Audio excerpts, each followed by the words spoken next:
Hello and welcome to another Times Radio Members Question and Answer. Today we're answering comments that you have made and questions from our channel members on Frontline and other videos about current conflicts and their impact on the world stage. I'm Philip Ingram, a former senior British military intelligence officer and now commentator on all matters geopolitical, defence, security and other things. And we've got a number of good questions in today. The first one comes from Wilhelm, who says, being Norwegian, I think it's high time for Norway to acquire an independent nuclear deterrent. Since we cannot trust the United States of Trump, we obviously have the money and technology.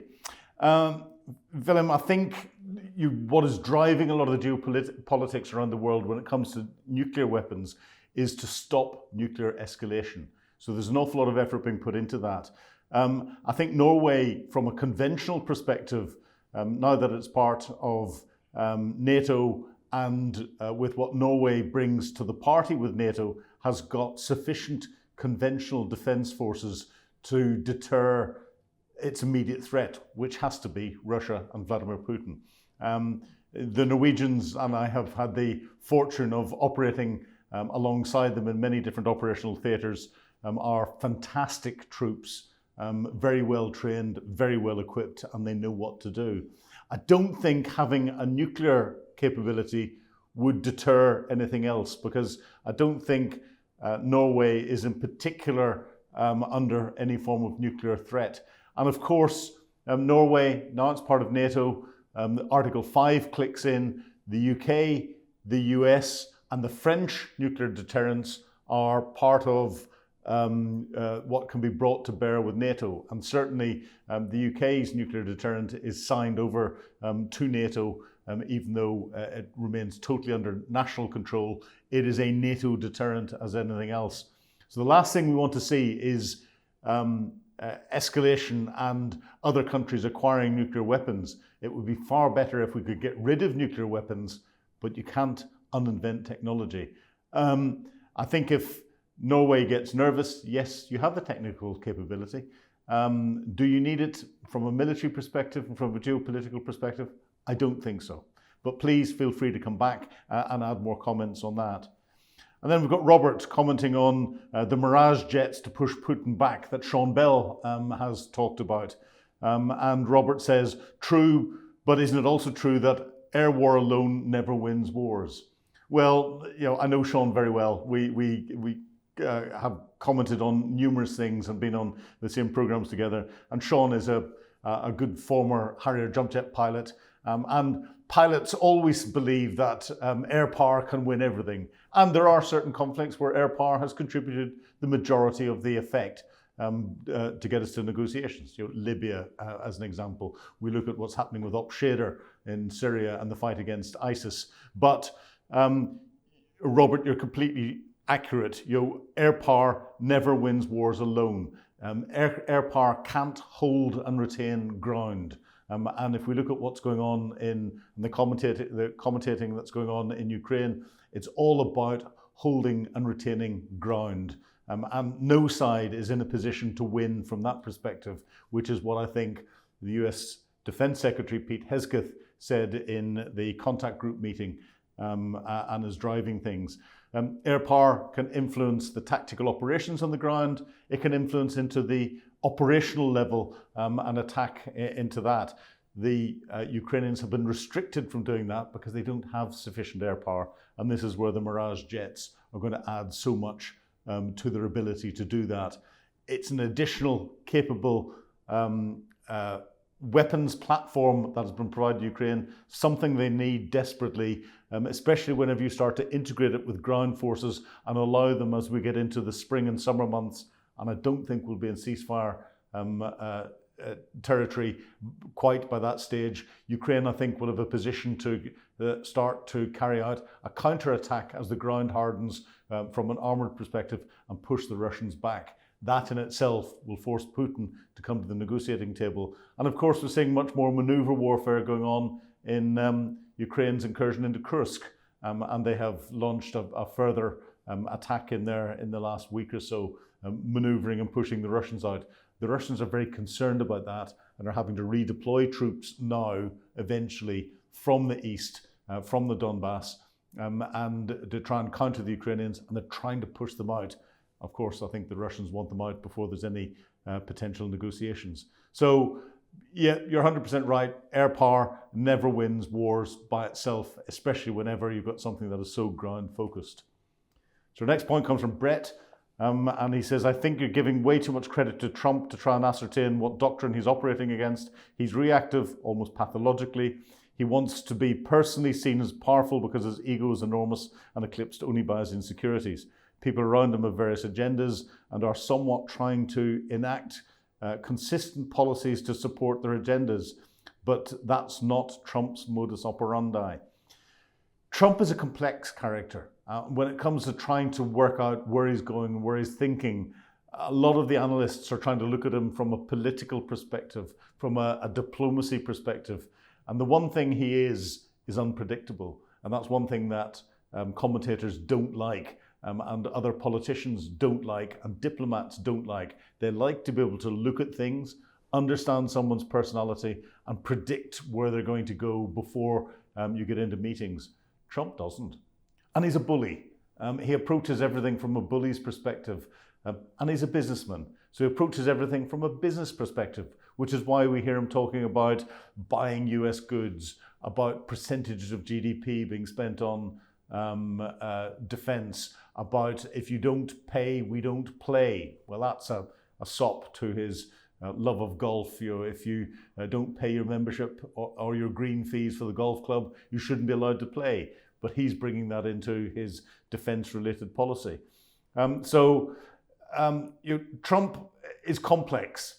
I think there's a lot of good advisors behind him. I think he has got a lot of different ideas. I think where we are at the moment with the opening statements that we've heard with regard to peace negotiations, it's very easy to get focused on some of the headlines that are coming out and not get into the detail and the substance behind it. I think we need to leave a little bit of soak time before we analyse that and see what's coming out more from Trump's team. We've heard Pete Hegseth, we've heard his defense secretary, we've heard Trump mention a few things. We need to see what his vice president says at the Munich Security Conference this week and start to build that picture of where these negotiations are going to go.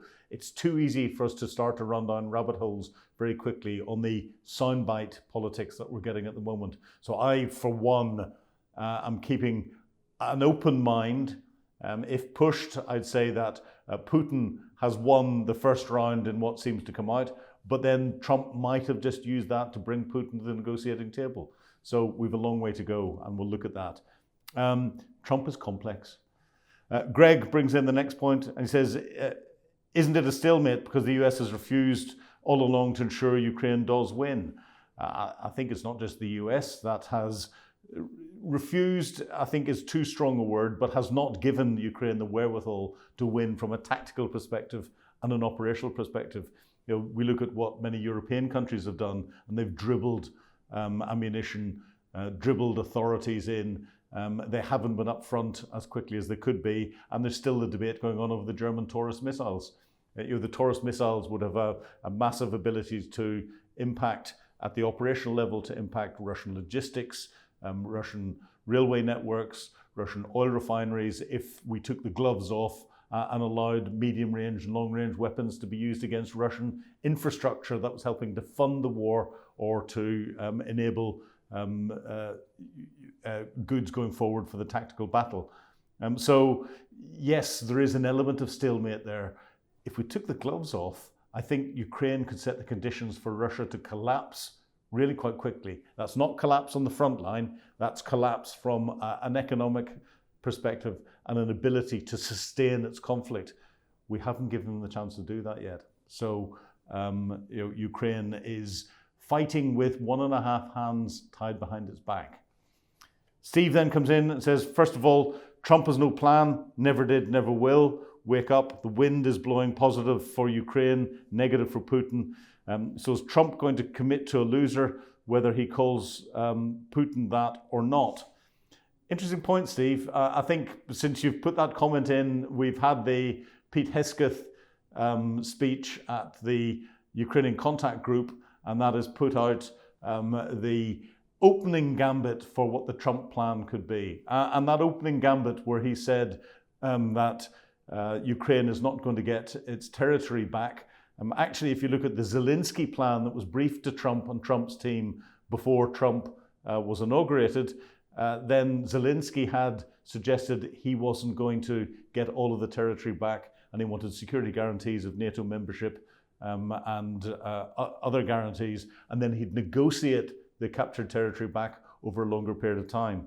I think the big issue that's come out of Hesketh here is that he said there was no NATO membership associated with it. Well, we remember the Minsk agreements where the UK, the US and Russia give security guarantees to Ukraine for giving up its nuclear weapons. That hasn't held out. So Ukraine and Zelensky will not want another agreement on paper without some form of substance behind it. It's interesting to see where this is going to go. There's a lot of speculation around at the moment. I think it's too early. We need more information before we can start to build up a proper picture as to where this is happening. Trump may have just said what he did to bring Putin to the negotiating table. He's done that. Whether Putin will continue to stay at the negotiating table, I have my doubts, but we'll see. And our final comment comes from Dark Elder talking about Russia giving DPRK, North Korean troops, Russian equipment.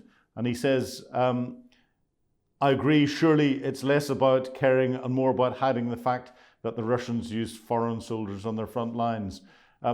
You're 100% right. The Russians don't want to admit that they're having to use foreign soldiers in the front lines, whether they are North Koreans, whether they are from Africa, whether they are from Yemen, and that's why they're giving them passes to suggest they're from some of the other areas around Russia that would fit their ethnic profile should they get killed and their bodies get found, and they're giving them Russian uniforms and Russian equipments. But again, with the uniforms and equipments, they're integrating them into the Russian units. They would want them to try and stay the same because Russian soldiers aren't well trained. And if they saw troops running around in different uniforms, they may have blue on blue incidents where they attack their North Korean or their African or their Yemen troops that are in there. So I'm not surprised that they do that. But it's changing the identities, trying to change on the identity papers their ethnicity and ethnic background. So the Russians don't really care about individuals. We've seen that in the casualty figures. They do want to hide that they're overtly using North Korean and other foreign troops on the front line because the international community will see that as an escalation and bringing other countries in, but also it's an admission domestically into Russia that Russia can't sustain this operation. That's key. Russia is bleeding out at the minute, and therefore I think that is going to be critical to the negotiations that may or may not get going after the threats we've seen from the contact group meetings this week. So thank you for watching this week's question and answer and for posting your questions. Please feel free to come back on anything that I've said and we'll address that. And remember, if you want access to exclusive videos or have any questions, please sign up to Times Radio membership. Thank you for watching this week. Goodbye.